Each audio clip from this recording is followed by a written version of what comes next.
গুরু আপনার বেদব্যাস বলছে যদিও সান গণনা না হয় কিন্তু পৃথিবীতে চন্দ্র সূর্য আছে কিনা নাই, উনি চন্দ্র সূর্যর আপনার আইডিয়া দিলেন। উনি সুন্দরভাবে বলেন, হে জগৎবাসীরা আপনি উঠিয়ে দেখুন ভবিষ্যৎ পুরাণ শ্লোক নাম্বার আপনারা বলে আছে 12-9 এর মধ্যে লিপিবদ্ধ রয়েছে।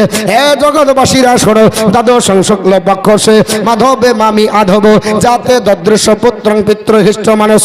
উনি বললেন বৈশাখ মাসের শুক্ল পক্ষীয় দ্বাদশীতে কলির অবতার জন্মগ্রহণ করবে, আর তদর্শনে তাহার পিতৃকুল হিষ্ট চিত্ত হইবে। নবী যখন আসবে তখন চাঁদের 12 তারিখ আসবে, শুক্লপক্ষ দ্বাদশাং শুক্লপক্ষ। দ্বাদশ মানে সবাই জানেন 12। শুক্লপক্ষ চাঁদের দুটো পক্ষ, প্রথম পক্ষকে শুক্ল আর দ্বিতীয় পক্ষ বলা হয় কৃষ্ণ। পূর্ণিমার চাঁদ কতদিন থাকে? 15 দিন। তারপরে চাঁদে ঘড়ি মারে, বলে না বলে না, অন্ধকার, এর জন্য কৃষ্ণ। এর জন্য হিন্দুদের আপনার বলা আছে দেবতা কৃষ্ণর নামই হলো কৃষ্ণ। কেন? দেখতে এত কালো ছিল, নামই কৃষ্ণ।